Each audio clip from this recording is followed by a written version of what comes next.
de vous présenter, après avoir traversé ces horreurs anatomiques, nous allons nous diriger vers les cabinets de curiosité avec Myriam Marache-Bourreau, qui, je le rappelle, est maître de conférence à l'Université de Bretagne occidentale, qui est une éminente spécialiste des cabinets de curiosité. Elle est notamment la cofondatrice du site curiositas.com ou .fr, excusez-moi. Je rappelle très rapidement, trop rapidement, les étapes fondamentales de son parcours de chercheuse. Elle a donc publié un livre marquant consacré au tiers-livre de Rabelais. Elle a notamment beaucoup fait pour la diffusion des œuvres de Rabelais en proposant tout récemment une traduction en français moderne du Gargantua. Elle a également ressuscité de l'oubli dans lequel il se trouvait l'apothicaire Paul Contant, qui était à la fois un collectionneur et un botaniste remarquable. Elle a également coédité de nombreux ouvrages, dont un que j'ai découvert hier, consacré aux monstres, un ouvrage transséculaire. Et elle vient d'achever un inédit absolument qui s'annonce formidable, je ne l'ai pas encore lu, consacré justement au catalogue des cabinets de curiosité, donc une approche tout à fait novatrice et qui comble une lacune très importante dans notre champ intellectuel. Alors aujourd'hui, elle nous propose une communication intitulée « Quand le monstre est la muse », les curieuses métaphores du livre musée. Je te laisse la parole. Merci beaucoup Dominique. Merci pour cette présentation et pour cette invitation. Oui, alors aujourd'hui je vais vous parler des cabinets de curiosité et plus particulièrement des catalogues qui sont écrits pour rendre compte de ces collections en m'interrogeant sur la manière dont ils sont composés et intitulés. Au tournant des XVIe et XVIIe siècles, alors que les cabinets de curiosité où chacun accumule ce qu'il considère comme des raretés de la nature et de l'art sont encore assez peu répandus, de premières publications de catalogues se font jour et ces publications alimentent un engouement qui ne faiblira pas pendant au moins 2 siècles pour les livres de musée, illustrés ou non. Ce sont donc des produits éditoriaux qui méritent une étude en soi, et c'est à celle-ci que je me suis livrée pour l'inédit de mon HDR. Je voulais en effet m'interroger sur les conditions de possibilité de ces livres, sur leur composition, leur fabrication, leur écriture, qui s'avèrent rapidement stratégiques sur un marché prolifique et concurrentiel. Pour faire date, pour être visible dans le paysage éditorial bien rempli des catalogues de musées, il faut se singulariser. Il faut créer un effet, comme dans tout écrit littéraire, de manière à s'imposer comme curieux, plus curieux, encore mieux que les autres, et tel sera sans doute le meilleur gage de la qualité des curiosités collectionnées aux yeux du lecteur. Cependant, pour écrire ces catalogues, tout doit s'inventer, car ces publications, si elles s'inspirent par leur fonctionnement énumératif du modèle des registres de trésors ecclésiastiques ou dynastiques, sont sans réel précédent dans l'espace du livre imprimé. Il est juste de considérer que les collections constituées d'objets choisis et mémorables sont un prolongement des recueils de lieux communs, des recueils d'épithètes, de sentences, de toutes ces compilations type art de mémoire qui dessinent une sorte de théâtre du monde. Mais s'il existe bien dans la production imprimée des catalogues comme ceci sous forme de listes, de sentences, de compilations de savoir, d'inventaires de toutes sortes, pourtant ces catalogues ne rendent pas compte, comme chercheront à le faire les catalogues de musées, d'un lieu véritable. Aucune de ces compilations ne cherche à recréer l'illusion d'une visite, comme le font les catalogues de cabinets ou de musées. Et le fait de faire défiler les objets à l'intérieur du catalogue modifie les enjeux du livre La page doit devenir d'une certaine manière une scène, et le livre peut être comme une espèce de réceptacle, une armoire en quelque sorte, des curiosités. Donc, ces livres d'un nouveau genre, disons, enfin, sans parler de genre au sens genre littéraire, mais d'une nouvelle sorte, ces livres vont chercher à attirer à soi le lecteur afin qu'il devienne un visiteur potentiel, parce que le livre va tenter de déclencher le désir de visiter, enfin d'arriver à venir voir de ses propres yeux après avoir lu, peut-être le désir de collectionner à son tour, le désir d'échanger, si l'on est soi-même un collectionneur, de vendre ou d'acheter des objets dont le texte fait état. Donc on voit que avec ces enjeux divers, les rédacteurs de catalogue assignent au livre des enjeux qui vont au-delà de la lecture proprement dite. Le livre est comme une sorte d'instrument d'optique, ce qu'on a déjà évoqué un peu hier, qui donne à voir la collection réellement, qui favorise donc c'est cela qui peut favoriser le processus de déplacement qui est le propre de la métaphore, c'est-à-dire de faire en sorte que le livre devienne une sorte de succédané du musée, en se substituant ou en étant un premier accès à ce musée. Et ça se voit déjà par le choix des titres, parce que c'est finalement dans les titres aussi que s'amorce, se scelle le pacte de lecture.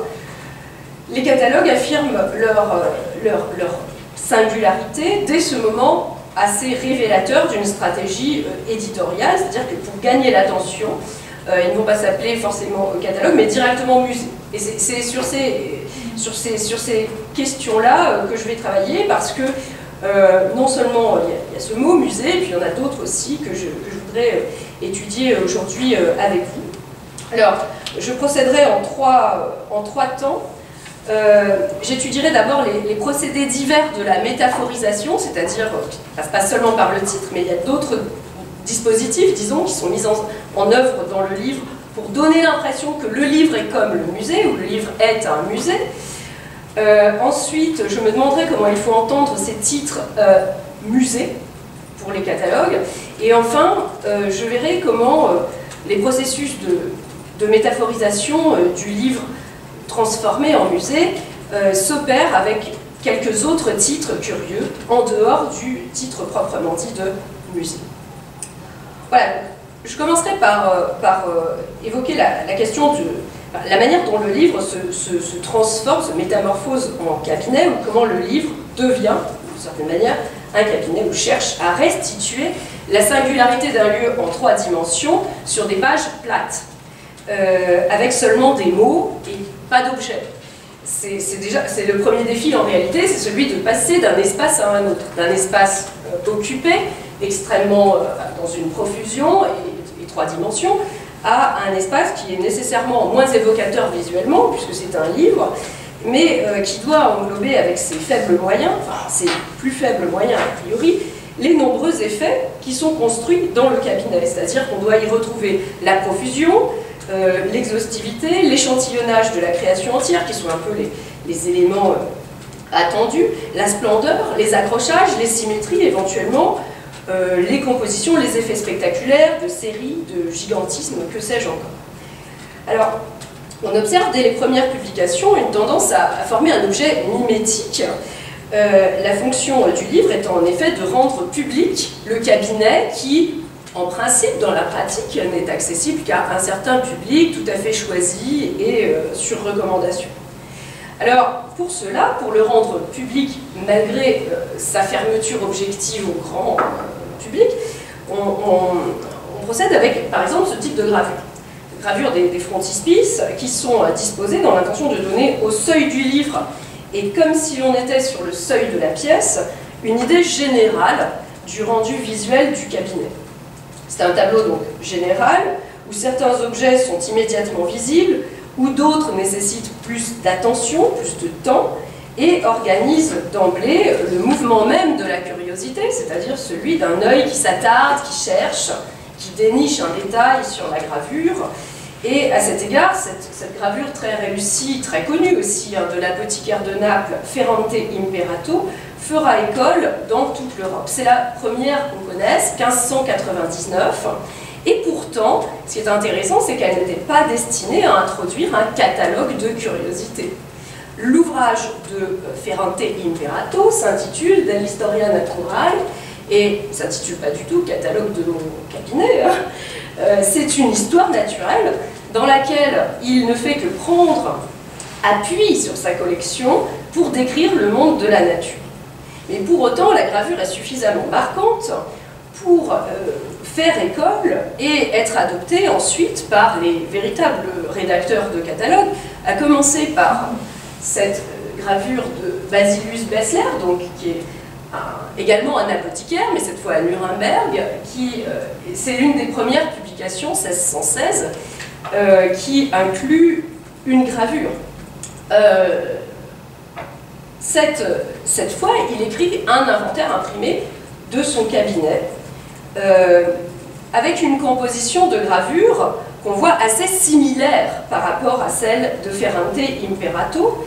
On y voit en effet, alors je vais les mettre côte à côte, on y voit en effet un espace rempli d'objets, des spécimens zoologiques qui sont mis en scène pour donner l'illusion du vivant ou d'un peuple grouillant d'animaux. Certains semblent grimper le long des murs chez Bessler, d'autres sur le plafond chez Imperato. On ne sait si ceux qui rampent au sol chez Bessler à droite sont vivants ou non.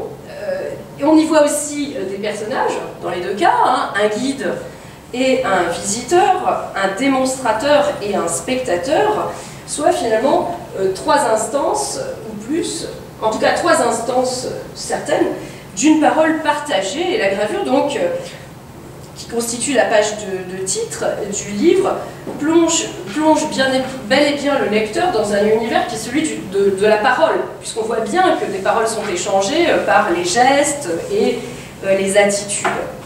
Le lecteur est donc dans une posture de témoin, lui-même de visiteur, au point qu'il semble qu'en tournant la page de ce frontispice, il sera possible d'entrer dans les lieux, de franchir les deux marches qui séparent encore les personnages auxquels le lecteur s'identifie et les objets, et de regarder, alors vous voyez, vous avez des tiroirs et des boîtes à ouvrir également, et puis on pourrait s'approcher, donc on pourrait regarder un à un les animaux. Mais on sait bien, parce que c'est un frontispice de livre, qu'on n'entrera jamais que dans le livre, quand on tournera la page, et s'il est donc permis d'entrer dans un livre, hein, mais à cet égard, ce qui est intéressant aussi dans cette gravure, c'est que le doigt tendu, sans doute de l'apothicaire, hein, Bessler, le doigt tendu désigne sans doute aussi bien les curiosités de la collection, mais aussi le titre en fait. Le titre qui est accroché, enfin qui occupe tout le mur de fond de scène, en s'étalant fièrement sur ce calicot tendu, qui masque, en fait, cette espèce de calicot masque, à la manière d'un rideau de théâtre, d'autres curiosités qui sont peut-être exposées derrière lui, et donc permet de sceller l'alliance des objets et du texte, ou du livre. Alors, descendra-t-on les marches pour aller se frotter au danger de ces bêtes rampantes et menaçantes? Bien, en fait, il est inutile de prendre de tels risques pour connaître les choses.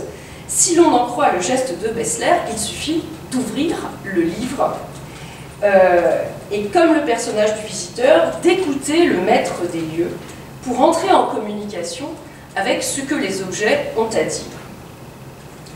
Alors, Bessler ne s'en tient pas là.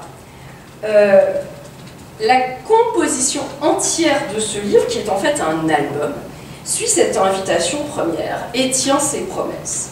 C'est-à-dire que lorsqu'on va tourner la page, les animaux et les autres curiosités vont effectivement nous apparaître sur les pages, comme si elles étaient présentées dans des vitrines ou sur des étagères.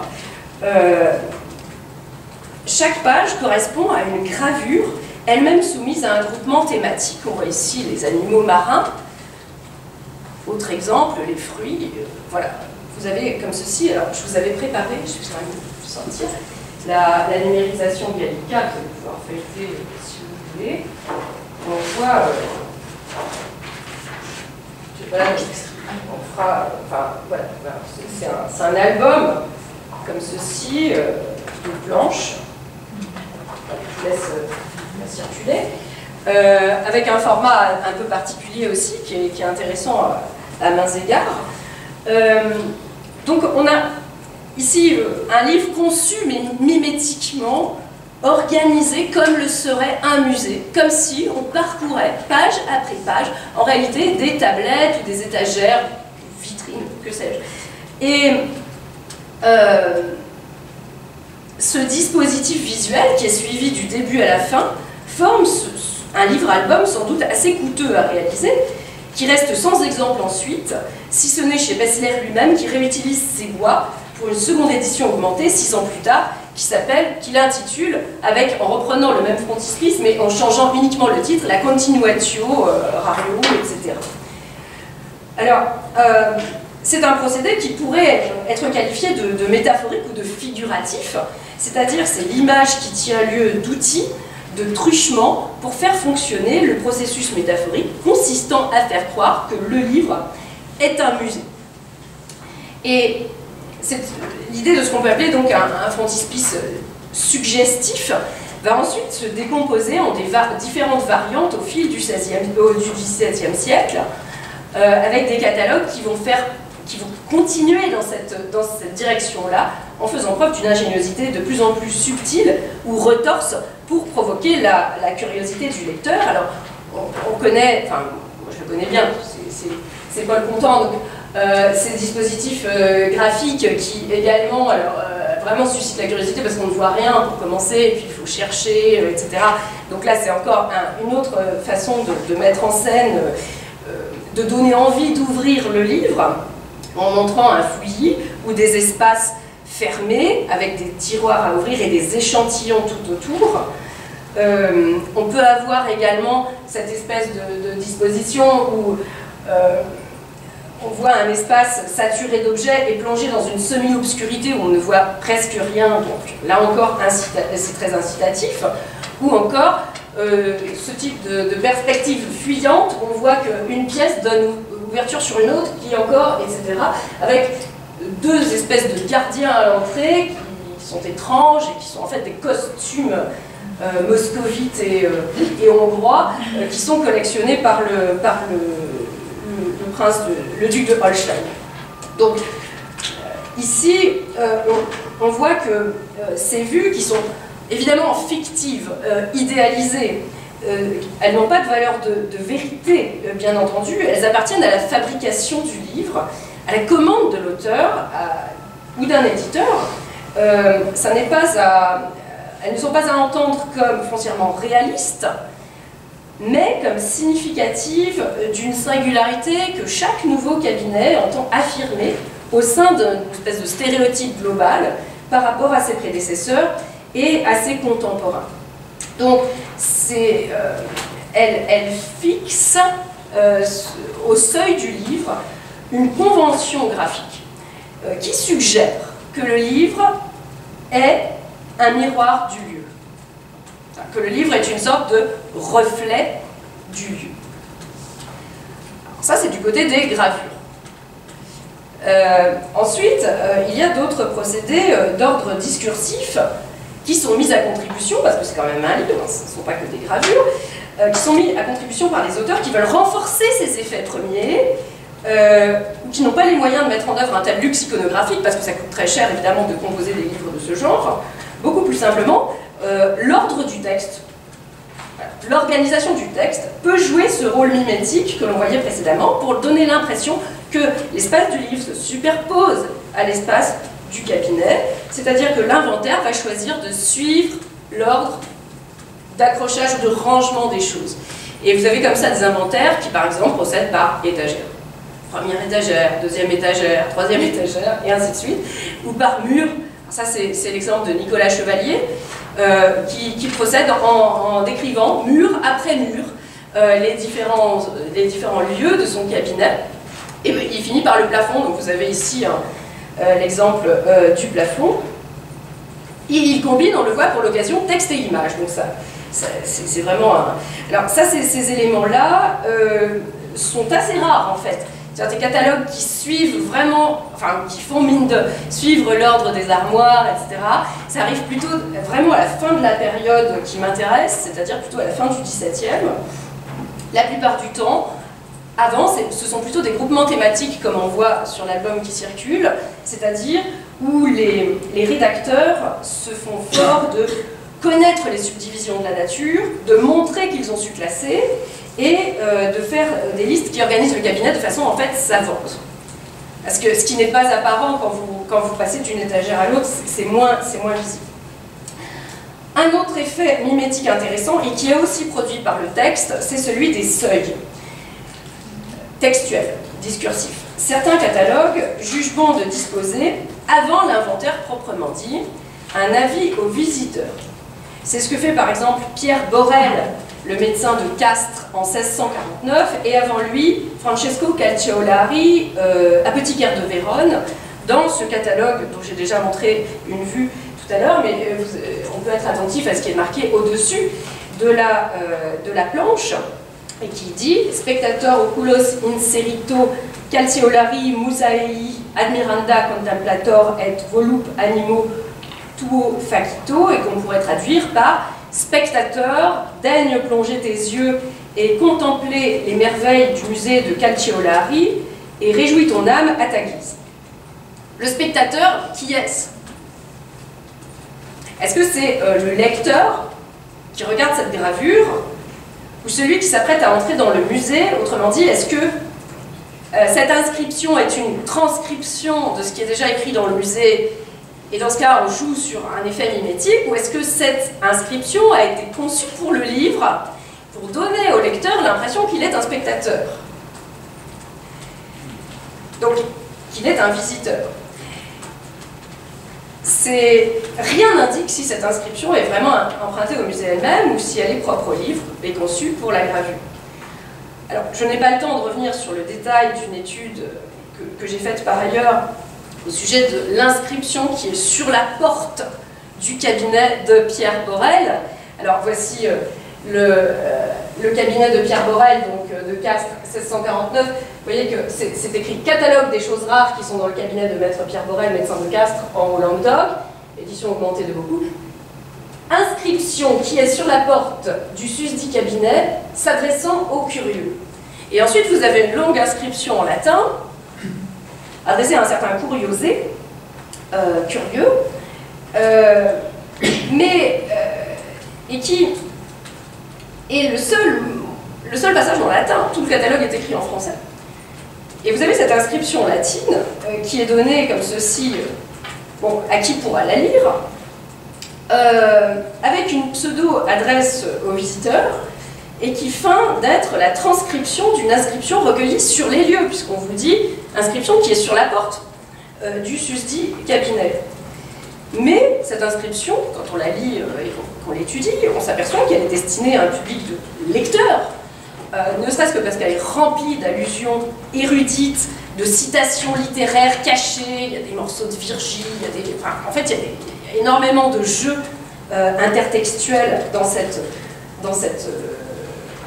pièce en latin, mais aussi parce que, alors ce qui trahit la chose, c'est la fin, c'est-à-dire le moment où on voit que l'inscription qui est supposée être reportée de la porte du cabinet fait en fait référence explicite au catalogue, au livre en fait, et non au lieu. Et vous voyez la formulation finale que j'ai encadrée, on voit qu'il y a un parallèle syntaxique entre le lieu et le texte qui montre que in loco continentur aecomnia utet quaesequenti continentur catalogo, c'est-à-dire en fait que toutes les choses qui sont contenues dans le lieu comme dans le livre qui suit, vous allez pouvoir les voir. C'est-à-dire qu'on a le sentiment qu'il n'y a pas de distinction, qu'il y a une espèce de superposition entre l'espace du catalogue et l'espace du cabinet, du musée, hein, proprement dit. Le catalogue n'est pas traité finalement comme de moindre intensité ou de moindre épaisseur vis-à-vis des choses concrètes. Le catalogue contient ces choses autant que le petit lieu dont il est question et qu'on ne verra que si on a vraiment beaucoup de chance, si on se déplace, etc. Dans le catalogue, ça peut vraiment tenir lieu de lieu, si j'ose dire. Le curieux verra, vous dit-on, les choses autant dans le livre que dans la maison. Donc c'est bien un texte qui est écrit pour le livre, évidemment. Hein. C'est un texte qui est écrit pour le livre et qui fait semblant d'avoir été écrit pour le cabinet. Cette espèce de superposition fait que on a le sentiment que les deux lieux sont des lieux de conservation équivalents, parallèles, le livre, le cabinet, qui savent montrer les choses. Ce sont d'ailleurs des espaces étroits, des espaces d'une exposition où le lecteur, enfin, l'avis au visiteur est aussi un avis au lecteur, et dès lors, le lecteur déguisé en visiteur va être converti en visiteur du livre et le livre en cabinet de substitution que l'on vient en quelque sorte donc voir. C'est assez paradoxal parce que alors, par contre dans ce livre-là il n'y a aucune image, mais aucune. C'est-à-dire que vous allez avoir uniquement du texte. Mais il y a une espèce comme ça de processus de mise en scène initial qui est très très efficace. Et de ce fait, on comprend à quel point le catalogue, aux yeux des collectionneurs, est un musée imprimé. Et là, ce sont des termes que je reprends d'Aldrovandi lui-même, qui dit, lorsqu'il évoque justement le cabinet de Calciolari, qu'on voyait, qu'il connaît bien, etc., dit que lorsqu'on lit le catalogue, c'est comme si on était devant le musée imprimé. Il n'y a pas de radicale différence de nature entre le réceptacle du livre et celui de l'armoire. Le livre est une alternative, une sorte d'autre espace de rangement, une sorte de prolongement du cabinet de curiosité. Et il peut, dès lors, se réclamer de l'appellation musée, évidemment, parce que dans ces conditions, d'ailleurs c'est un autre collectionneur, un Milanais cette fois au milieu du XVIIe siècle, Manfredo Setala, qui désigne le catalogue de son inventaire à lui comme ce qu'il appelle un musée vernaculaire, ce qu'il l'écrit en italien. Hein, et pour lui, c'est une espèce de transmission du musée par le livre fait truchement. Et on comprend ainsi, je crois, comment la métaphore du livre musée, comment les titres musée vont arriver tout à fait naturellement, parce qu'en fait ils ne viennent pas seuls, ils viennent avec tout un ensemble de signes autres que le titre, et le titre finalement, dès lors qu'un livre s'appelle musée, le titre n'est que le résultat d'un processus de superposition qui est déjà à l'œuvre dans une combinaison de moyens techniques pour fabriquer par le livre un musée imprimé. Alors c'est comme ça que j'en viens au titre, justement. Et au grand succès du titre métaphorique. Parce que, alors vous avez remarqué peut-être avec l'exemplaire qui circule et puis les diapos que je vous ai montrés, que le premier, le Bessler de Nuremberg, s'appelle Fasciculus. Ça s'appelle pas du tout musée. C'est-à-dire que, au départ, dans les premières publications, prennent des titres qui sont des titres d'ordre littéral, c'est-à-dire qui désignent un texte. Fasciculus, synopsis, dénombrement, indice, inventaire, recueil, catalogue, ça désigne des textes. Et puis petit à petit, on va passer du côté métaphorique, si j'ose dire. Ces titres vont être détrônés de manière massive par des mots qui reflètent, qui réfèrent plus directement au lieu ou à la collection. Et justement, ils vont omettre ces termes premiers qui sont des termes textuels. Quand les livres commencent à s'intituler « musée », c'est par le biais, on pourrait dire, d'une métonymie qui, plutôt que de dire « inventaire du musée », se contente plus simplement de « musée ». Mais mais ça n'en constitue pas moins un changement de focale de l'ordre du saut métaphorique, où le livre se trouve tout à coup identifié au cabinet ou au musée. Alors, le mot musée va devoir son succès dans le monde du livre au fait d'être lui-même apparenté au monde de la bibliothèque. Parce que, en fait, il faut quand même se poser la question de savoir ce que c'est qu'un musée à l'époque où ce terme est utilisé. Le musée, c'est ce qui réfère au Muséon d'Alexandrie, origine illustre, et souvent ce qu'on appelle un musée au XVIe et encore au XVIIe, c'est une bibliothèque. Rien de plus. Les lieux où l'on regroupe des statues, des antiques, etc., s'appellent des antiquarios et non des musées.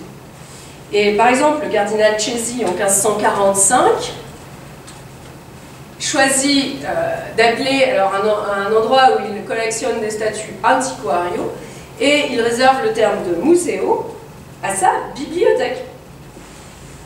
Bembo en 1521 cette expression bibliotheca sive musaeum, c'est-à-dire le musée, c'est un mot qui désigne simplement, simplement si j'ose dire, qui désigne prestigieusement, alors, non seulement l'exemple illustre de la bibliothèque du Muséon d'Alexandrie, mais aussi à l'origine le siège des muses, hein, tout simplement, donc la demeure des muses.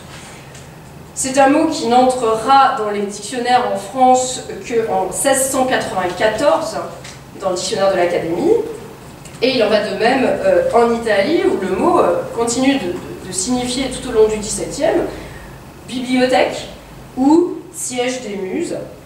Et malgré tout, c'est le mot qui va être, vous allez voir avec un petit échantillonnage, le plus utilisé pour désigner ce qu'on appelle aujourd'hui un musée, pour désigner les collections et les cabinets de curiosité. C'est-à-dire que, alors voilà un exemple donc, de 1584, c'est la première édition du catalogue de Cacciolari qui utilise donc, le mot musée. Ensuite, vous avez la deuxième édition 1622 qui va également, bien sûr, mettre en l'édition de Moscardo qui est ultérieure encore Museo, le musée de Setala qui connaît une version en latin en 1664 et une version en vernaculaire en 1666, garde aussi Musaeum ou Museo, le musée de Cospi en 1677, le musée d'Olevorm, qui est donc un professeur de médecine à Copenhague, donc encore un ensemble tout à fait différent. Là, vous avez des gens, apothicaires, nobles, professeurs de médecine, des gens vraiment d'horizons très divers, qui tous choisissent ce terme, qui semble prestigieux, donc, qui semble choisi sans doute pour la grandeur antique qu'il véhicule, une valeur définitivement adoptée comme fiable, semble-t-il, tout au long du XVIIe siècle. Cette gravure date de 1655 et qui devient donc le mot le plus adopté, le plus approprié, pour marquer sans doute l'admiration que l'on peut avoir pour une collection accomplie, qui a sans doute aussi, d'après ce terme et ses connotations, des vertus didactiques. Toute l'Europe ne publie plus que des musées qui, par catalogue interposé, se répondent les uns les autres dans une forme alors pas de surenchère, mais d'imitation où nul ne veut démériter. C'est-à-dire qu'il faut avoir le sien et il faut qu'il s'appelle musée. Le mot, en quelque sorte, est gage de qualité et affirme une respectabilité à laquelle tous aspirent. Je ne m'explique pas autrement cette espèce d'uniformisation qui affiche au fronton de tant de livres ce mot puissamment évocateur. Et dès lors, on comprend que, en fait, dans la pratique, ce sont des lieux qu'on n'appelle pas musées, on appelle ça des cabinets. D'accord? Puisque musée, ça désigne autre chose, ça désigne des bibliothèques, le siège des muses. Dans la pratique, ça ne s'appelle sans doute pas musée.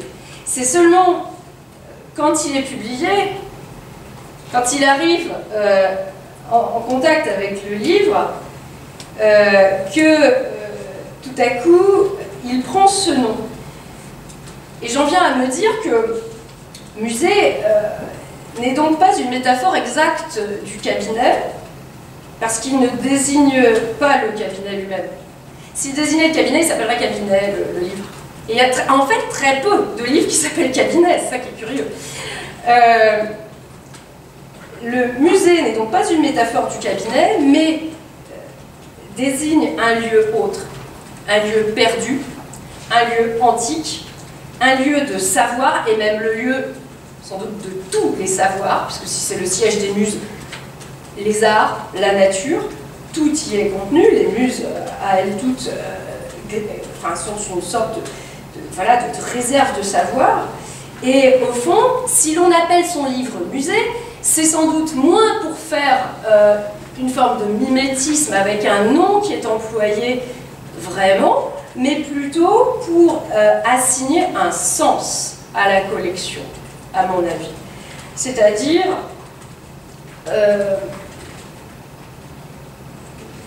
c'est un titre, au sens c'est un titre de noblesse pour la collection. Ça n'est pas quelque chose de transparent, de littéral, c'est une interprétation de la collection, de dire qu'il s'agirait d'un musée. Voilà. Souvent les collections sont taxées de fatras ou de choses qui ne servent à rien. Si vous lisez l'article cabinet dans Furetière, on vous dit que ce sont des choses d'aucun usage qui sont gardées dans ces lieux. Alors c'est quand même assez, tout au long du XVIIe siècle, il y a quand même un problème sur la légitimité.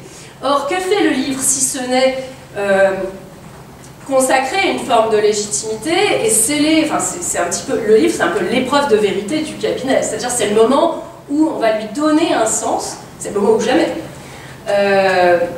Et ce sens, sans doute, est celui de dire ça n'est pas un lieu inutile, c'est un lieu qui rassemble tous les savoirs, donc je suis en droit de l'appeler musée.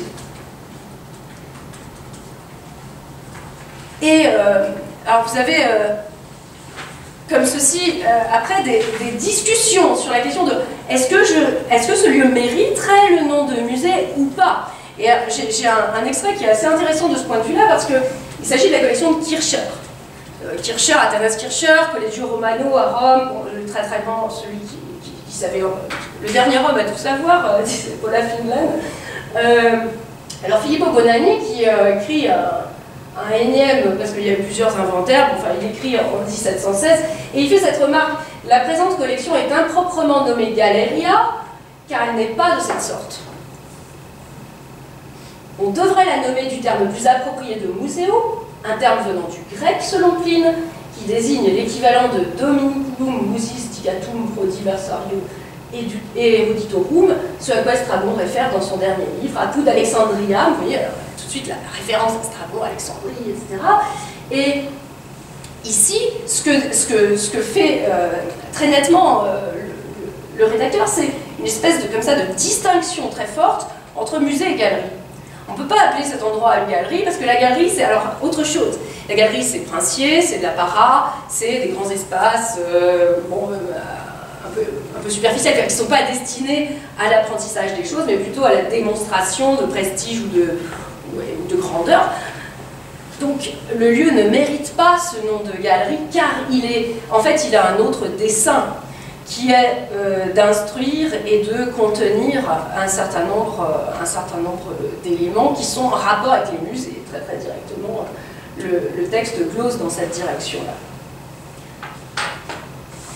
Voilà, donc, alors vous avez aussi, ça se greffe sur une idée qui est également défendue par un certain nombre d'autres auteurs, par exemple Palissy, qui dit que si l'on vient voir son cabinet, on va s'épargner des heures et des heures de lecture, parce que en 2 heures, on peut faire le tour du savoir, rien qu'en regardant. Donc c'est comme si la visite était l'équivalent d'une instruction, et que le catalogue, le lieu vaut toutes les bibliothèques. Donc là, le lien avec le livre est très très évident, et va relancer la question de la légitimité de ces lieux-là qui sont liés voilà, à des enseignements, à des savoirs extraordinaires. Alors maintenant, pour la curiosité d'autres titres un peu moins courants, mais qui vont quand même petit à petit se mettre en place pour, non pas concurrencer les musées, mais voilà, s'installer dans le paysage éditorial. Alors je vais en citer quelques-uns. D'abord, celui-ci, Gasophylacium, parce que tandis que la métaphore du livre musée devient topique au cours du XVIIe, vous avez ces nouvelles singularités qui vont s'affirmer pour désigner, alors au fronton des textes toujours, désigner les lieux en question, mais alors pour le coup par le choix, vous voyez, d'un mot assez beaucoup plus rare et en latin, qui est typiquement le signe que l'on cherche à impressionner en donnant du lieu et du livre une image savante ou illustre. Alors ça c'est un mot très ancien, exhumé du texte biblique par les collectionneurs, qui apparaît comme une sorte presque d'archéologie lexicale, en quelque sorte. Gasophylacium, c'est un mot qui arrive souvent dans un second temps, enfin moi je l'ai trouvé à chaque fois dans des secondes éditions de catalogues qui d'abord s'étaient appelés de mots beaucoup plus usuels et puis qui cherchent à renouveler, disons, leur perspective. Qui cherchent à renouveler, alors je prendrai deux exemples. Le Paul Contant dont j'ai parlé ne l'utilise que dans sa dernière édition, et James Pettiver, qui est un Anglais, modifie lui aussi son titre de Musaeum pour en faire un Gasophylacium entre 1695 et 1699. Dans les deux cas, il s'agit d'une innovation donc, qui renouvelle un titre premier, destiné à ajouter sans doute du mystère et aussi beaucoup d'épaisseur spirituelle au trésor ainsi désigné. Parce que ce mot latin désignait, alors je cite Budé, qui en parle dans l'Institution du Prince, et qui dit « On appelait en Perse ces trésors, les gazes du roi, comme on pourrait aujourd'hui dire les cabinets, qui s'appellent par les Grecs Gasophilas. » Et c'est un mot qui n'est pas dans les dictionnaires, qui est repris comme ça par Budé et qui est mis en valeur. Évidemment qu'avec un mot pareil, on sélectionne son lectorat. C'est-à-dire qu'on va avoir comme ça posé une espèce de singularité lexicale qui fait comprendre que rien n'est trop beau pour désigner la collection. Au départ, donc, ce sont des coffrets qu'on trouve dans l'Ancien Testament qui contiennent des offrandes reçues par le Temple. Alors, selon Christophe Pomian, ce mot a un sens restreint dans la Bible. Il ne s'applique qu'à des collections de matériaux de nature divine, c'est-à-dire des collections d'un caractère spécial, qui ne sont exposées qu'au regard des dieux ou de certains prêtres dans certaines circonstances. Alors, on voit comment, dès lors, un collectionneur apothicaire peut décider comme ça, au soir de sa vie, de qualifier ou d'infléchir son œuvre vers un sens spirituel. Une lettre laissée par James Pettiver semble aller dans le sens d'une telle interprétation. Il révèle que s'il a commencé sa collection en naturaliste, par l'étude et la connaissance des choses de la nature, il en est venu, à force d'accumulation, à considérer combien les œuvres de Dieu sont diverses et manifestent sa sagesse. Et on perçoit bien la haute idée qu'un tel mot permet de se faire des cabinets ainsi surnommés. Alors plus le mot servant d'enseigne sera curieux, plus la collection exposera son caractère singulier et sublime. Et à cet égard, l'usage d'un mot grec a une vertu plus cryptée encore et plus prestigieuse encore. C'est traditionnellement la langue des vrais savants, hein, comme le dit Rabelais. Son usage donc à l'enseigne d'un cabinet dira à quel point le cabinet, sans doute, fait preuve d'érudition, ou s'adresse à un cercle resserré de privilégiés qui se reconnaîtront. Et dans cette catégorie de mots latins issus du grec, il y a celui que vous voyez à l'écran, Chimeliarchium ou Chimiliarchium, issu du grec Kaimellarcheion, un mot absent de la langue classique grecque, mais qui apparaît tardivement pour s'appliquer au trésor des reliques. Kaimelia, ça veut dire les reliques. En 1549, on en trouve trace dans le dictionnaire français-latin de Robert Estienne, à l'article cabinet, où il désigne, alors le mot désigne un meuble précieux et s'applique selon Robert Estienne exclusivement à un lieu d'exception. Il dit le cabinet du roi, virgule, Chimeliarchium. et il signale le mot comme venant de Budé. Mais Kimeliarkiw n'a pas d'entrée systématique dans les différentes éditions du dictionnaire multilingue de Calepin, ni dans les autres dictionnaires de l'époque, et c'est sans doute l'un des mots les plus rares qui soit pour une collection. Et cependant, et c'est ça qui est remarquable, il va jouir d'une immense notoriété, ce mot rare, à partir du moment où il apparaît, alors pour le coup à Bologne, inscrit en lettres grecques au-dessus de la porte du cabinet d'Aldrovandi. Au XVIIe siècle,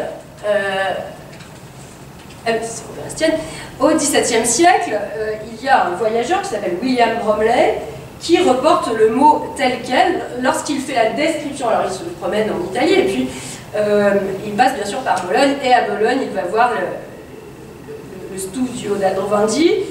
Alors dans la première pièce, donc c'est le passage en bas, "The large repository and over the door is written in capital letters", et vous voyez, alors il reporte le mot en grec.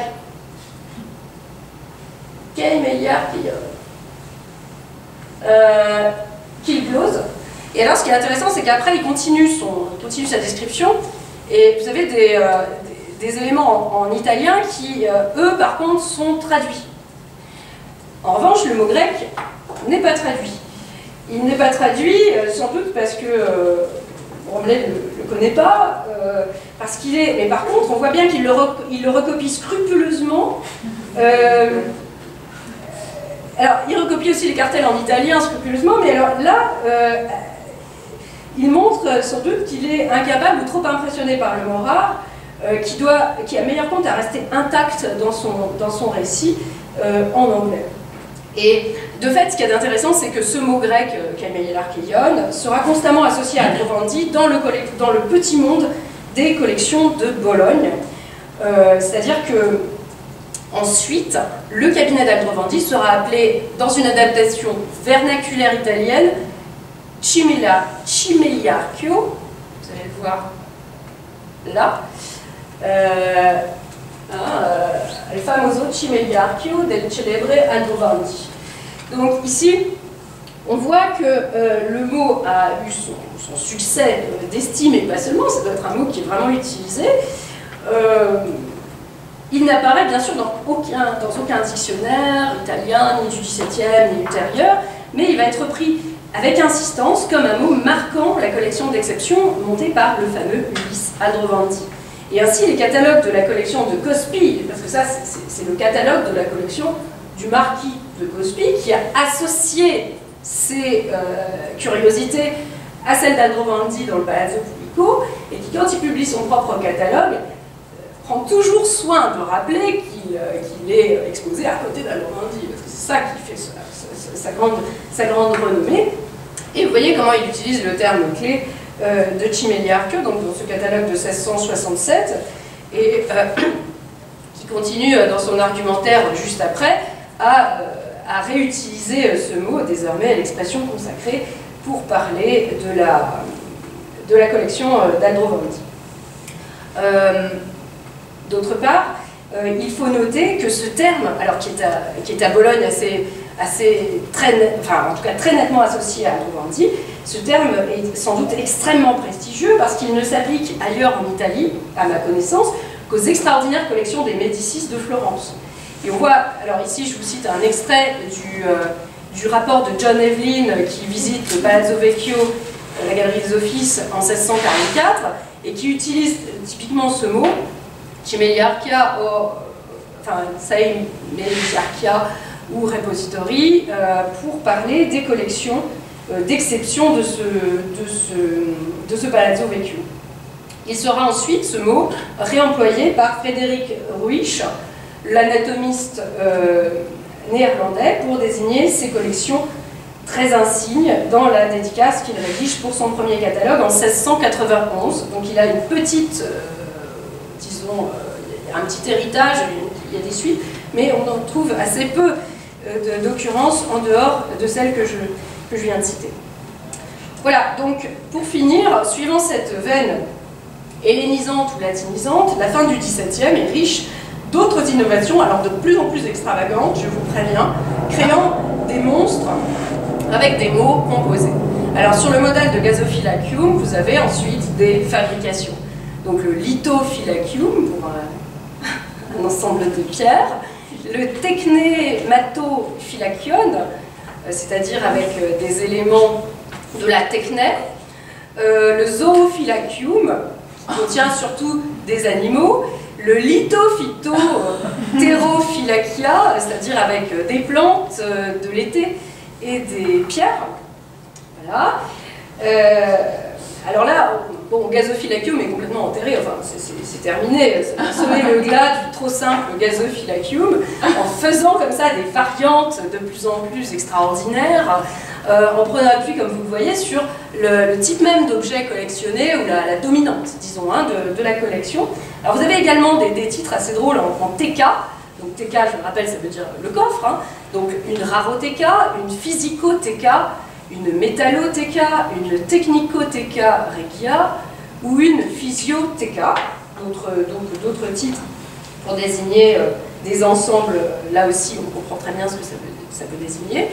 Et puis alors, j'aime beaucoup ces mots valises en taméium. Donc taméion veut dire chambre. Alors sur le modèle de Kunst und Naturalien Kammer, on a techno, physio, taméium. Évidemment, ça veut dire exactement la même chose, hein. Kunst, techno et physio, naturalien. Voilà. Ou alors dans l'autre sens, physio, techno, taméium. Prendre dans le sens qu'on veut. Ou encore, alors ça c'était des mots inventés pour désigner les collections extraordinaires de Dresde. Parce qu'à Dresde, il y avait tout. Donc pour pouvoir dire qu'il y a tout, il faut tout mettre, évidemment. Exotico, tomato, hémato, taméium, et mieux encore, exotico, techno, parce que dans le long titre précédent, il manquait les arbres. Hein, donc on ajoute techno, exotico, techno, tomato, hémato, taméium. Ça, c'est pour quelle collection? Alors ça, ce serait pour la collection de Dresde. Alors ça n'est pas un catalogue qui est intitulé comme ça, ce sont des commentateurs qui décident que cette collection pourrait s'appeler ainsi si l'on prenait des mots latins.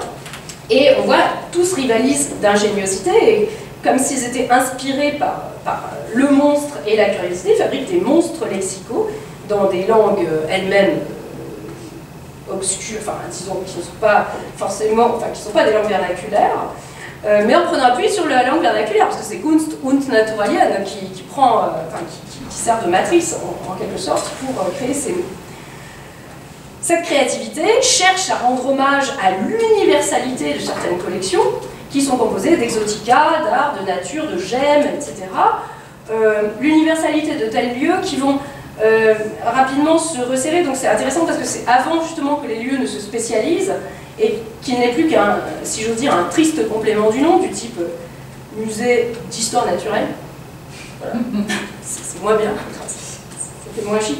Ou musée d'anatomie, ou cabinet de physique, où là, bon, ça va être beaucoup plus...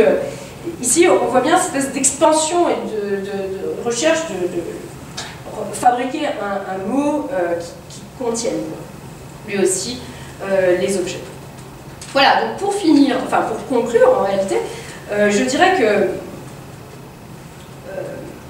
il y a mieux que le livre métaphorisé, il y a la métaphore en latin ou en grec qui fait que le cabinet, par l'intermédiaire du livre, devient un coffre divin, le gasophilas, qu'il donne l'impression... Enfin, ces titres sont là aussi, alors si je reprends les mots de Taboureau des accords quand il parle des dictions grecques et latines, il lui dit que ces mots sont là pour faire peur aux petits-enfants.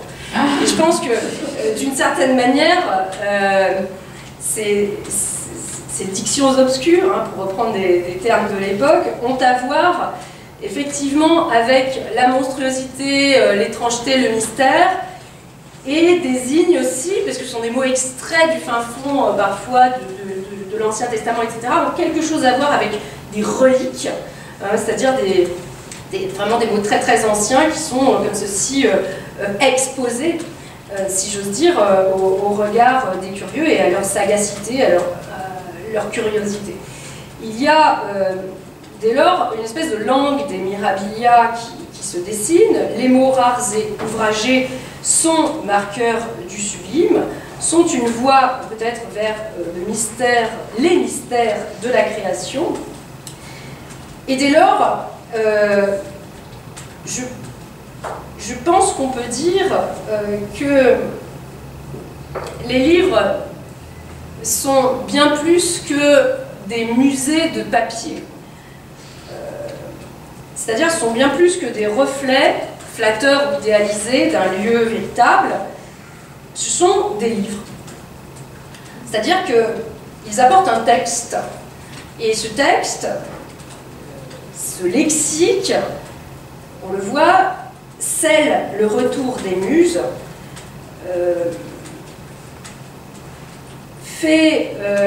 établit une cohérence, donne un sens auquel participe le mot musée, parce qu'il évoque directement la muse.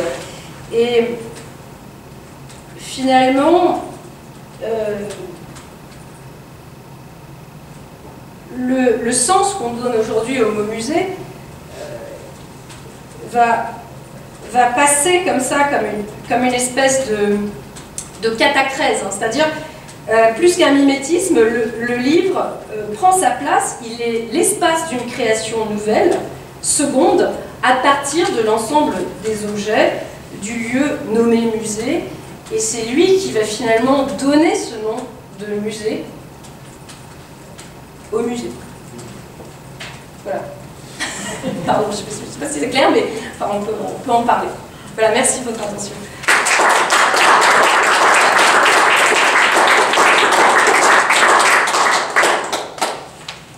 Alors, merci infiniment Myriam pour cette conférence tout à fait fascinante. Enfin, je suis sûre que peu d'entre nous avaient entendu parler de l'exotico, enfin, je vous passe jusqu'au bout de ma lecture. J'ouvre peut-être les feux juste avec trois petites questions. Tout d'abord, alors tu citais les collectionneurs français, donc Borel et Chevalier, enfin, qui lui avait son cabinet en Hollande. Oui. Et alors précisément, eux utilisent des mots beaucoup plus modestes, me semble-t-il. Ils ne parlent pas de musée, ils parlent de recherche, d'antiquité, de description, donc là, alors, enfin, je me demandais simplement si pour les traiter en français, est-ce que tu as des exemples du mot musée? Et puis d'autre part, tu sais aussi que Chevalier ne présentait pas son catalogue comme un substitut possible à sa collection. Au contraire, il insistait sur le statut déficitaire de ses représentations. Hein. Je le cite. À l'entrée de son catalogue, il écrit « Un objet qui frappe les sens fait une bien plus forte impression sur les esprits que la simple lecture. On voit dans ce même objet presque d'un coup d'œil tout ce qui ne peut être renfermé que dans des volumes entiers, et cette vue donne des idées beaucoup plus sensibles qu'un discours étendu, etc. » Donc il va plutôt insister sur le fait que le livre ne saurait se substituer à la collection et que la linéarité discursive, finalement, est toujours inapte, finalement, à remplacer, à se substituer à l'expérience visuelle directe. Donc là, ce serait un modèle un peu différent. Et enfin, quand tu parlais du retour des muses, enfin ça c'est une question que je te pose, est-ce que dans les collections de l'époque, les objets n'étaient pas accompagnés de, comment on appelle, de textes, de légendes? Enfin, il y avait toujours un mélange d'objets et de textes déjà dans la collection elle-même. Donc, tu posais la question si ces avis au lecteur pouvaient être repris de la collection réelle. Est-ce que tu penses aussi qu'il y a un va-et-vient entre les légendes qu'on pouvait voir dans les collections et, Oui, alors bon, sur cette dernière question, oui. Oui. C'est invérifiable. Hein. Non, mais bien sûr. Oui. Mais de fait, oui, on peut le saisir, surtout dans les textes qui adoptent la forme plus sèche de la liste. Ouais. On a vraiment le sentiment que ce sont en fait des cartels qui sont recopiés, ou alors l'inverse. Enfin, peu importe qui a commencé, mais en tout cas, on sent qu'il n'y a absolument pas autre chose que des recycle. Et voilà. Donc sans doute qu'il y a des vases communicants, ou des moments de parallélisme entre eux. Et c'est pas du tout... Enfin, c'est tout à fait logique en plus. C'est vraiment tout à fait logique, parce que si on veut restituer certaines vérités qu'on a trouvées dans la collection, on réécrirait le cartel s'il est déjà convenable à nos yeux de rédacteurs. Donc voilà, je pense que là, de ce point de vue-là, effectivement... Alors pour la question de musée, du terme en français, alors Chevalier dit chambre. Chambre de rareté. Chambre de rareté. Borel dit le cabinet. Le cabinet, oui, c'est ça. Oui, je me demandais si tu avais trouvé le mot musée en français. Il est plutôt en latin, parce que comme justement il a cette faculté. Oui, c'est le cabinet. Oui, voilà, c'est ça. Et pour l'histoire de... Alors oui, tu parlais de la vertu du catalogue, enfin du texte par rapport au statut que par exemple quelqu'un comme Chevalier donne au texte, ou enfin si tu veux, il invalide la lecture par rapport à la visite réelle. Donc toi tu avais plutôt l'air de dire que non, il y a une force de représentation qui... Donc voilà, ça me semblait être un peu un contre-modèle. Parce qu'on en avait déjà parlé, alors j'ai eu l'occasion de revenir sur ce texte et de réfléchir à nouveau. Quand tu remets ce texte dans son contexte, on s'aperçoit que ce que valorise... Alors, Chevalier, quand il écrit ce texte, qui est soi-disant pour dire que le livre est quand même un peu insuffisant, c'est quand même la 3e édition de son catalogue, donc bon, il a déjà fait confiance au livre, hein, voilà, et il continue à vouloir publier des nouveaux inventaires, etc. Donc après, bon, il faut voir la part de jeu là-dessus. De coquetterie, oui, de coquetterie ou de fausse modestie. Je pense aussi que ce qu'il dit surtout, c'est que ce catalogue, s'il vous semble insuffisant, venez. Enfin, il a vraiment, lui, il fait payer l'entrée. Il fait payer l'entrée du cabinet, il a intérêt à avoir des visiteurs. Il a vraiment, parce qu'il vend aussi des objets qu'il a lui-même fabriqués, il fabrique des médailles, enfin il a comme ça une espèce de petite fabrique personnelle. Bon, alors, il vend sans doute aussi ses propres catalogues, qui sont édités à compte d'auteur, donc il n'y a pas d'éditeur autre que lui-même. Dès lors, il faut inviter les gens à venir. Alors, quoi de mieux qu'au seuil d'un catalogue de dire oui, voilà, bien sûr, je publie mon catalogue, mais surtout, venez, parce que rien ne saurait remplacer la vision directe, etc. Donc ne vous contentez pas de ce résultat éditorial qui est déjà exceptionnel. Donc je pense que le catalogue est conçu comme une voie d'accès. Dans les deux sens, c'est-à-dire il rend public un espace de collection qui aurait été totalement inconnu sans cela, et dans l'autre sens, pour le lecteur, c'est une voie d'accès vers d'autres découvertes. C'est un premier pas, en somme. Et je pense qu'il y a plutôt une complémentarité, dès lors, entre les deux espaces, y compris quand Chevalier dit quelque chose comme ça. Oui, c'est stratégique, on est bien d'accord. Je pense, qu'en fait, il n'a pas du tout l'impression que ce sera un pis-aller. Enfin, ce sera en tout cas un premier pas vers... Mais dans le cas de Cospi, il n'avait pas sa propre collection, il a parlé de celle des autres. Non, alors Cospi, marquis de Bologne, a une collection extraordinaire, et en rapport avec ses représentants du Grand-Duc de Toscane, enfin, c'est quelqu'un qui a vraiment une richesse absolue, qui a une collection magnifique, et qui décide d'en faire don au Palazzo Pubblico de son vivant, pour que cette collection soit en fait installée dans la pièce attenante à celle d'Aldrovandi, qui lui en a fait don après sa mort.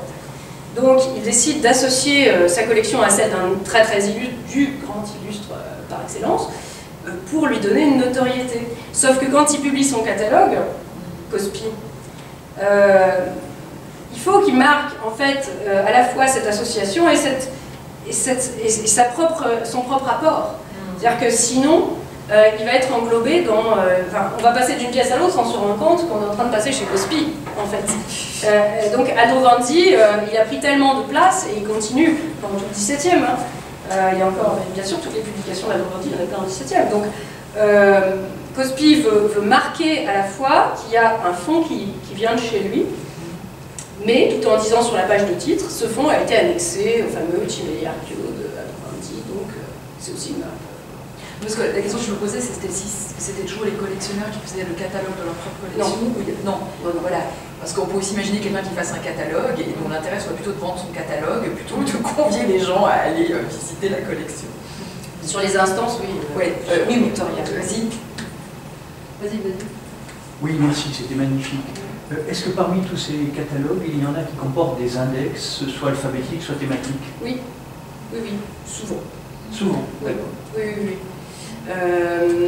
Qui sont placés à la fin, les index, oui, peuvent être thématiques, effectivement. On a toutes sortes de possibilités, en fait, d'orientation à l'intérieur de la profusion. Voilà, c'est ça. D'accord.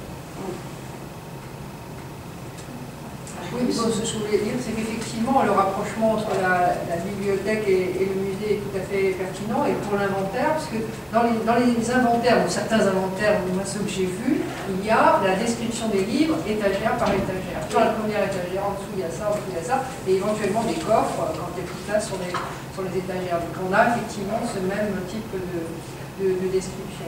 Et d'autre part, le rapport au musée me fait penser à l'inscription qu'il y avait dans le cabinet de Montaigne. Exactement. Voilà. Alors là, il y a séparation effectivement entre la bibliothèque et le cabinet, mais ils sont quand même attenants. Et l'inscription en latin où Montaigne dit qu'il se retire, etc., au sein des doctes vierges, c'est son musée en fait. Le cabinet, c'est son musée où il a ses tableaux. Et des objets de collection. Et probablement les objets dont on trouve des traces dans les essais, le hamac, le manioc pourri, des choses comme ça. Ça ne se conserve pas longtemps, mais je ne sais pas comment il le fait pour limiter, mais bon.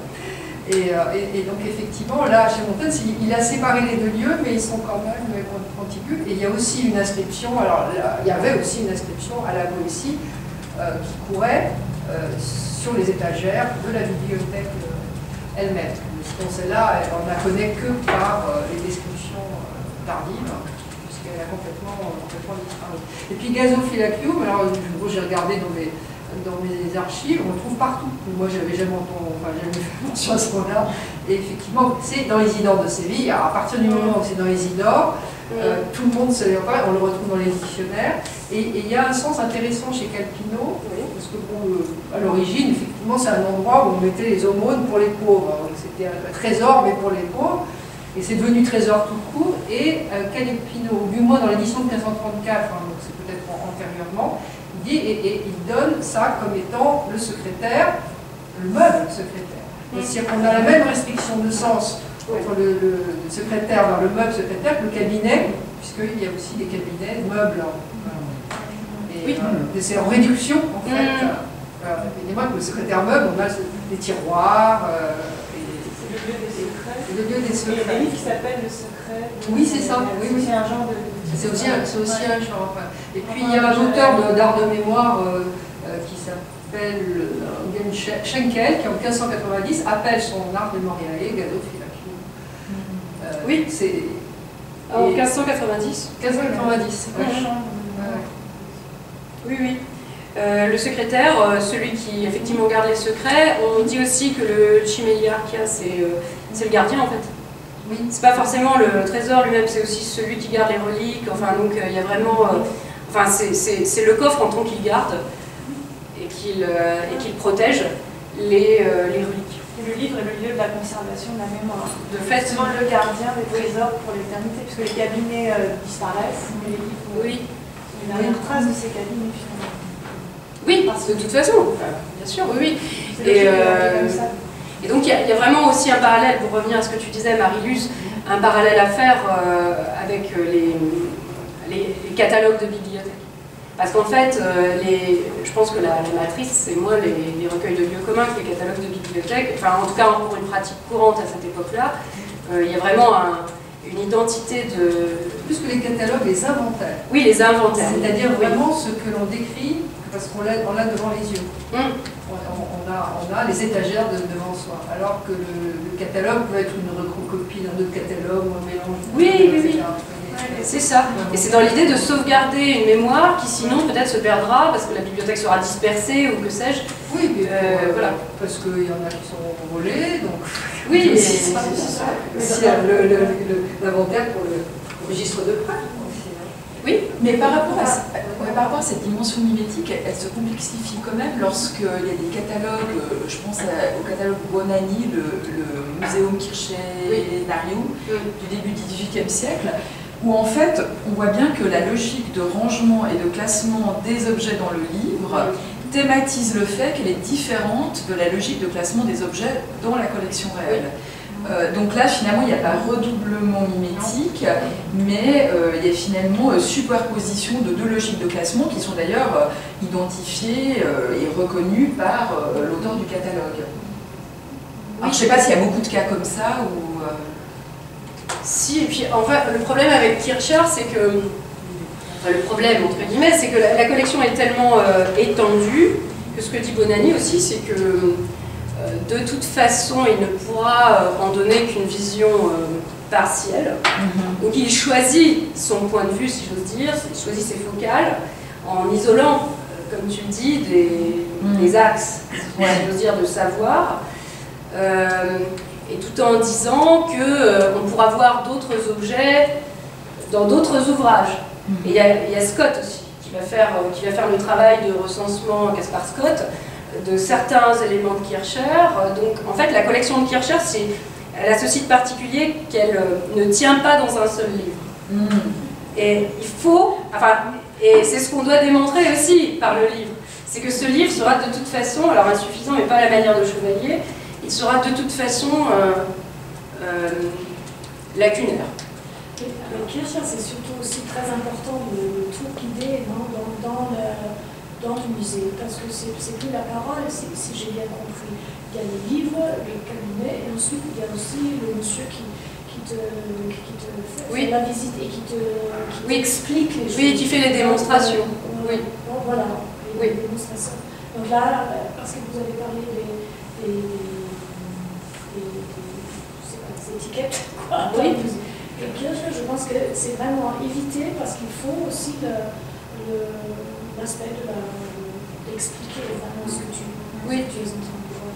Oui, parce qu'avec le côté sec et aride, vous évoquiez de la liste, inventaire, il suffit juste de dire le mot et la chose. Enfin, il y a un rapport res et verbal qui est intéressant.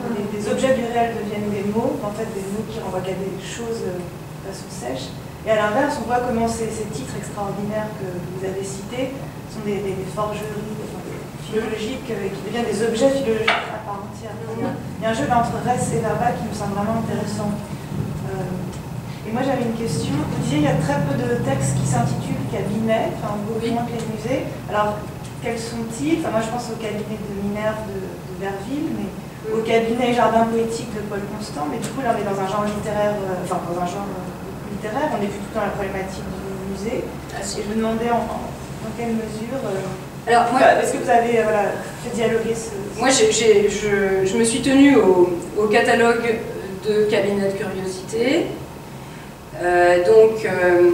Dans ce cas-là, l'exemple de Paul Constant, c'est un exemple où, pour décrire son cabinet, il va dire cabinet. Enfin, il va l'intituler jardin et cabinet poétique. Parce qu'il a un jardin et parce qu'il a un cabinet. En fait, il a les deux. Il a un lieu extérieur et un lieu intérieur. Et si on passe du jardin, on rentre dans la maison, on monte à l'étage, on voit le cabinet. Donc, en fait, il va nous faire passer d'un lieu à l'autre, et le titre est finalement presque littéral. Mais ça, il n'y a pas de métaphore. Si, mais c'est la métaphore dont je parlais tout à l'heure, c'est-à-dire, au lieu de dire inventaire de, je dis directement jardin et cabinet, donc en renvoyant directement à des lieux que je nomme ainsi. Voilà. Il y a un véritable jardin dans Il y a un véritable jardin. Il y a un véritable jardin, c'est pas un jardin métaphorique. C'est pas un cabinet métaphorique, contrairement au cabinet de Minerve de Verville. C'est pas le même statut. Donc moi, je m'intéresse uniquement à des textes, parce que j'ai déjà beaucoup à faire avec ça, à des textes qui ne vont pas utiliser le mot cabinet dans un sens métaphorique, mais qui vont utiliser le mot cabinet pour dire « je décris un cabinet ». Oui, dans la métonymie plus que dans la métaphore. Voilà, sauf que si, ça reste une métaphore parce que ça fait un mimétisme entre le livre et le lieu, à mon avis. De dire ce livre égale cabinet, c'est de dire qu'il est le cabinet. Oui? Non? Si. Et après, le deuxième exemple que j'ai, c'est le cabinet de la bibliothèque Sainte-Geneviève de Claude Dumolinet en 1792. Et en fait, il y en a finalement peu qui s'intitulent vraiment cabinet. C'est curieux. C'était déjà pris par la littérature pieuse. Oui. Il y avait le cabinet des saintes, affections, et puis en 1563, là je regarde le STC, Louis de Blois, le cabinet de l'âme fidèle. Hein, donc, il y avait déjà un titre de Saint-Victor, presque. Oui, mais je veux dire, c'est le nom approprié quand même pour ces pièces. Non, mais dans un palais, oui. Si tu vas à Fontainebleau ou quoi, cabinet, c'est le lieu où l'on reçoit. D'ailleurs, la citation de Violaine hier le disait bien. Dans un palais, il y a différents espaces. Il y a une galerie, un cabinet, une guarda-roba, etc. Donc, c'est le lieu, c'est le nom d'un lieu plutôt étroit où on garde des choses précieuses. Intime, voire érotique, le cabinet des dames chez Montaigne. Voilà. Ou le nom d'un meuble. Les blasons de Corozet, les blasons domestiques, le blason du cabinet, c'est un petit coffre. C'est toujours question du temps, d'enfermement. Il faut contenir la profusion du monde. Alors, au fond, ce sont des prisons. Est-ce que l'idée de la prison entre quelquefois dans cette métaphoricité de l'espace? Je pouvais répondre, mais sinon j'ai une réponse à... Allez-y, alors oui. Justement, j'avais une citation de Galilée qui fait parfaitement la transition avec ce que vous dites, où il se fait critique littéraire et il oppose l'Arioste et le Tasse, et il déteste le Tasse, il adore l'Arioste. Ah oui, mais... Et voilà, cette fameuse, je ne résiste pas à vous la lire, hein, ce fameux paragraphe où il explique... il fait contraster l'œuvre de l'un et de l'autre en utilisant justement les métaphores du cabinet qui enferme, qui pétrifie, qui rigidifie, et qui l'oppose à la métaphore de la galerie, du palais ouvert, clair, spacieux. Voilà, donc là je pense que ça me paraît tout à fait répondre à votre remarque.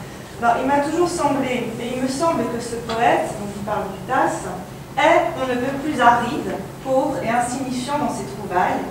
Au contraire, l'Arioste est magnifique, riche et admirable. Lorsque je commence à considérer les chevaliers, donc là il revient au Tasse, leurs actions et les événements, ainsi que toutes les autres historiettes de ce poème, j'ai vraiment l'impression d'entrer dans le cabinet de travail d'un petit homme curieux qui se serait amusé à le décorer avec des objets qui peuvent paraître très précieux parce qu'ils sont anciens ou rares, ou pour une autre raison, mais qui sont en fait que de petites choses comme par exemple un crabe pétrifié, un caméléon desséché, une mouche et une araignée en gélatine dans un morceau d'ambre, quelques-unes de ces petites statues en terre qui se trouvent, dit-on, dans les tombes antiques d'Égypte, notamment le côté mortifère et vraiment passé. Il développe un peu avec la peinture. Au contraire, lorsque j'entre dans le Roland furieux, je vois s'ouvrir le cabinet, donc là on sort, une tribune, une galerie royale décorée de 100 statues anciennes, des sculpteurs les plus célèbres avec des histoires complètes et infinies, les meilleures histoires des poètes les plus célèbres, décorées d'un grand nombre de vases, de cristaux, d'agates, de lapis-lazuli, etc. Je ne vais pas faire toute la citation, mais je trouvais que là qu'on était en plein dans une métaphore et que ça répondait bien à cette opposition cabinet-galerie. C'est où ça, ce texte? C'est Galilée qui... alors c'est Considération sur le Considerationi al Tasso, c'est le célèbre scientifique qui se fait critique littéraire. Ça montre aussi, que du moins du point de vue de Galilée, ça m'engage que lui, mais il se fait sans doute le porte-parole d'une représentation de son temps. Ça montre que le cabinet a mauvaise presse. En fait, et que c'est considéré comme un lieu obscur, qui ne va pas donner une très belle image au fronton d'un livre, et c'est peut-être pour ça qu'il est si peu employé par rapport à musée, parce que le cabinet c'est peut-être un peu trop, ça donne l'impression pour certains, aux yeux de certains en tout cas, d'un lieu poussiéreux, sans grand intérêt, qui n'intéresse que son propre propriétaire, et ainsi de suite. Et puis aussi sur la valeur épistémologique du cabinet, puisque Galilée est évidemment le représentant d'une science fondée sur une mathématisation du monde, qui serait à l'opposé du... Oui, bric-à-brac pseudo-scientifique du cabinet, en fait. Augustin? Oui, non, moi j'ai juste une première question de détail. Tu nous montres cette page de Borel, cette édition-là, parce que dans l'édition précédente, il n'y a pas cette transcription. C'est ça? Dans l'édition précédente, tu veux dire Parce que là, il s'est marqué édition 2, c'est ça, augmenté de beaucoup. Ah oui, Est-ce que dans on n'a l'édition... pas l'autre. Ah d'accord. Non, D'accord. je n'ai que ça à montrer. Ok, c'est juste... Et on est page 132, qu'est-ce qu'il y a à voir? Oui, c'est une très bonne question. C'est qu'en fait, ce catalogue de Borel est la dernière pièce d'un ensemble, d'un livre qui s'appelle Inscription, je ne sais plus le titre exact en tête, mais en tout cas où il fait en fait l'inventaire des antiquités de Castres. Alors il fait une étude comme ceci du passé de la ville, il recopie toutes les inscriptions lapidaires qu'il a pu trouver, il les traduit, enfin il fait toute une étude en fait. Et puis à la suite, alors il annonce, dans la page de titre, il annonce quand même que son cabinet apparaîtra à la fin, mais de manière vraiment très très discrète. Ensuite il fait un catalogue de tous les cabinets d'Europe. Et donc là, il passe en revue ville par ville, et de France et d'Europe, et ensuite seulement il donne le sien. Donc c'est pour ça qu'on arrive à page 132. Ça dure une vingtaine de pages, mais c'est relativement serré, donc il y a vraiment beaucoup de choses. Quand on va sur Curiositas, on a saisi l'intégralité du catalogue proprement dit de Borel, et aussi des cabinets qu'il signale comme des cabinets européens qu'il connaît, avec les noms des propriétaires, etc., en précisant c'est plutôt des médailles, plutôt des naturalia, etc. Donc voilà pourquoi ça arrive en dernier. Mais c'est intéressant, ne serait-ce que cette place finale, qui est aussi qui est aussi une place de choix d'une certaine manière, hein, si on a franchi toutes les étapes précédentes. Et oui. Non, et après, sur une autre chose, alors, je trouve ta démonstration très convaincante sur l'idée que ça crée un nouveau lieu qui est très différent du cabinet en physique. Et je me demandais sur la question des gravures, pour aller un peu dans ton sens, si, alors je ne connais pas du tout les autres corpus, mis à part celui que tu viens de faire circuler. Et je trouve frappant sur les poissons, par exemple, sur les serpents, que d'un point de vue graphique, on retrouve vraiment des motifs qui sont déjà chez Belon, chez Rondelet, chez Gessner, et qui sont peut-être pas ceux des cabinets, parce que par exemple la murène, qu'on retrouve toujours de cette façon-là, en espèce d'escargot, j'imagine mal qu'elle soit représentée tout à fait comme ça dans un cabinet. La tortue, par exemple, on la voit avec sa chair, alors que même dans les frontispices que tu nous montres, on la voit surtout des carapaces, parce que c'est à peu près impossible techniquement de conserver cette chair-là. Donc ça irait aussi dans le sens que non seulement on prend des objets qu'on remet en ordre de façon différente dans un livre, mais en plus on s'inspire d'autres livres, d'autres genres, etc. Et finalement, est-ce que même d'un point de vue technique, c'est pas les mêmes gens qui font ces gravures? Est-ce qu'on ne reprend pas les gravures?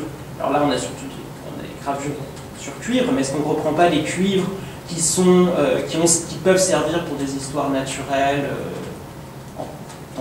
même si c'est des maisons d'édition qui sont des imprimeurs qui font les... Je ne sais pas si tu as compris. Non, mais c'est certain, parce que c'est pour ça que je disais qu'il faut se méfier de l'illusion, du réalisme qu'on aimerait bien projeter, mais c'est évidemment pas... c'est un phénomène d'intertextualité qui est à l'œuvre, où pour avoir la meilleure gravure, on va l'emprunter ou la copier de tel ou tel traité d'histoire naturelle. On peut le retracer pour un certain nombre effectivement de gravures qui sont reconnaissables. À l'intérieur même, en fait, du livre, alors ça c'est une question qui reste, j'y pensais puis j'ai pas eu le temps de développer ça, mais en fait si on confronte les planches séparées des éléments par exemple marins ou des lézards, etc., avec le frontispice qui présente tout à la fois, on s'aperçoit qu'en fait il y a des jeux de collage. C'est exactement les mêmes postures, c'est exactement... C'est comme si... alors, qui a commencé mais enfin, on sent que le frontispice, c'est une espèce de réunion des meilleurs morceaux, si j'ose dire, de la collection, mais repris simplement comme si on les avait découpés et collés, et réutilisés, quoi. Enfin, c'est un livre, donc c'est une fabrication qui est une fabrication technique, et avec ces jeux d'intertextualité qui ne sont pas du tout étrangers à l'intérêt qu'on veut provoquer aussi chez un lecteur qui lui connaît Belon, qui lui connaît, etc., et qui va pas être dupe, parce qu'il sait bien qu'il y a seulement la carapace de la tortue, ils sont tous très au courant. Mais c'est vrai que c'est plus flatteur de faire apparaître une belle tortue avec pattes et tête pour un catalogue qui est censé être une publication, c'est-à-dire rendre publique l'image de ma collection et la rendre la plus flatteuse possible, bien entendu. Donc c'est pour ça, oui, bien sûr, c'est des jeux d'intertextualité, y compris iconographique. Dans la continuité de ce qu'a dit Augustin, au tout début, il n'y avait pas une marque d'éditeur, un monogramme d'éditeur qui était un crocodile. Sur Bessler? Si, au tout début. Voilà, au tout début, c'était frappant parce qu'on voyait le crocodile à la fois comme objet de collection. Ah oui, sur l'histoire naturelle, ici. C'était dans tes... Voilà. Ouais. Et ce qui est marrant, c'est que c'est un crocodile qu'on retrouve aussi chez Belon, et le Belon lui-même dit qu'il l'a repris sur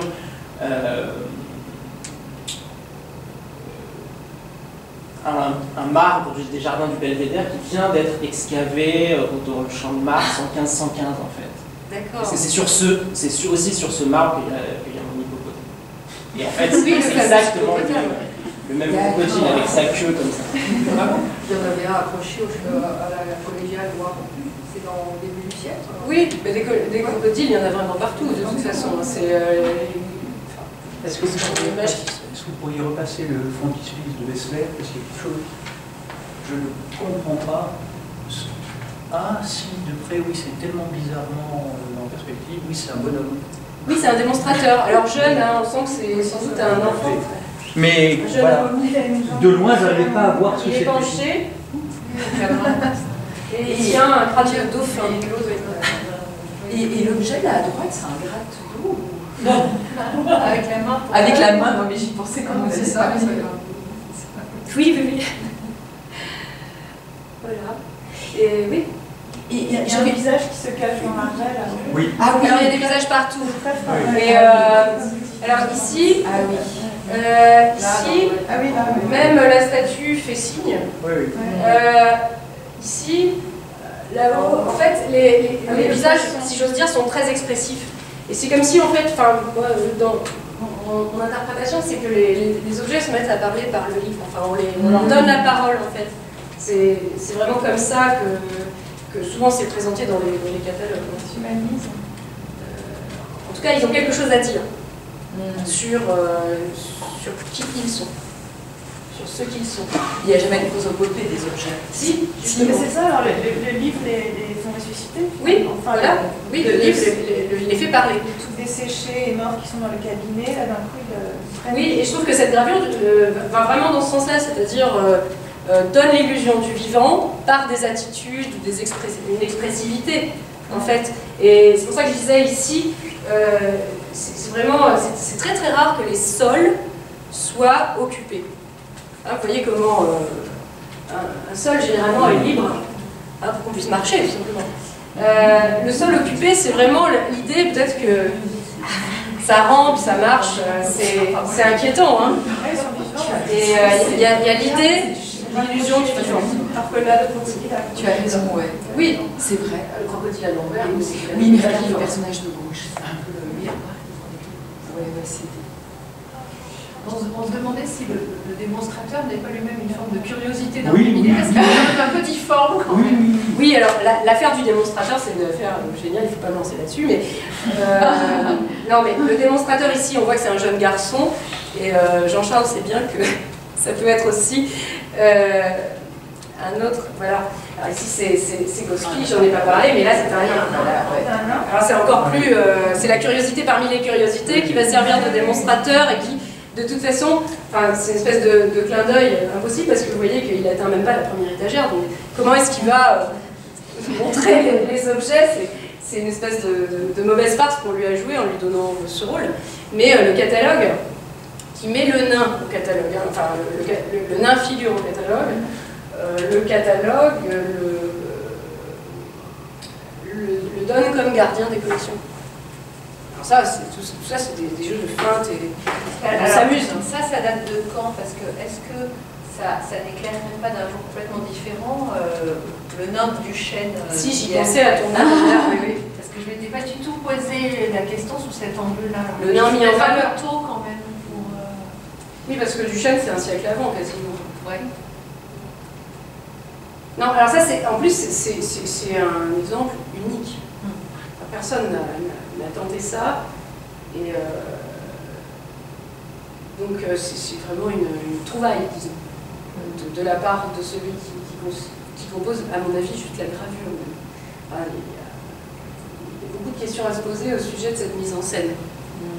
Mais en tout cas, le démonstrateur, c'est souvent quelqu'un qui va aussi éveiller l'attention du spectateur de la gravure, en lui donnant cette curiosité supplémentaire de venir voir même le démonstrateur, et pas seulement les curiosités.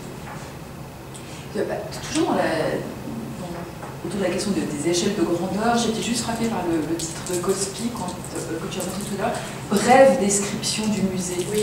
Parce qu'à la fois tu nous montres des titres, des mots valises, des monstres agglomératifs qui essayent d'englober la totalité, et en même temps il y a l'idée du catalogue comme abrégé, comme épitomé, oui. Éventuellement inachevé comme l'ouvrage de Duchesne.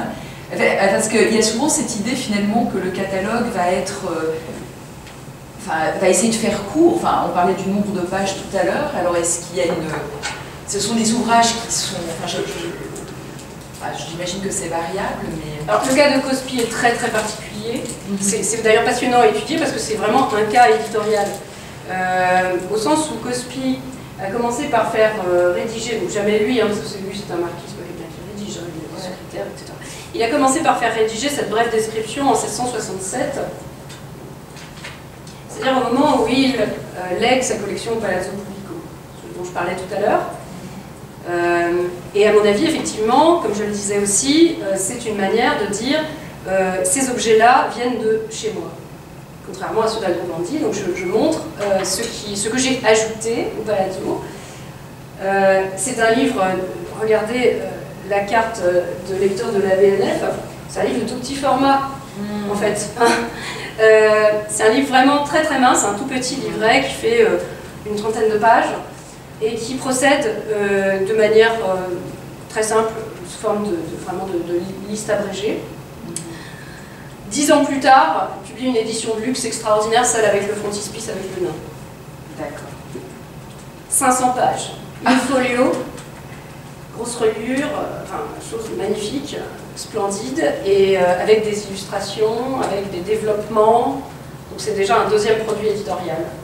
Et il va encore publier un troisième état de ce catalogue. Donc c'est toute une histoire de livres autour de cette collection qui va se dérouler en fait. Et qui à chaque fois va proposer un produit éditorial très différent des précédents. Donc quand tu vois abrégé d'un côté, de l'autre développé, ensuite encore un autre mode de fonctionnement du texte pour rendre compte d'une autre manière des éléments de la collection, on se retrouve avec vraiment une histoire de livre. Comme avec Chevalier aussi, il y a différents. Oui, voilà. Tu avais encore une question, je crois. Oui, j'ai l'impression par la tension qui existe entre l'espace des cabinets, ici, très ordonné, très géométrique, et la profusion des objets qui semblent déborder, quelquefois même exploser, menacer l'ordonnance de l'espace. Alors il y a une tension entre ce qui est enfermé, mais qui résiste à cet enfermement. Qui déborde. Oui, effectivement. Ouais.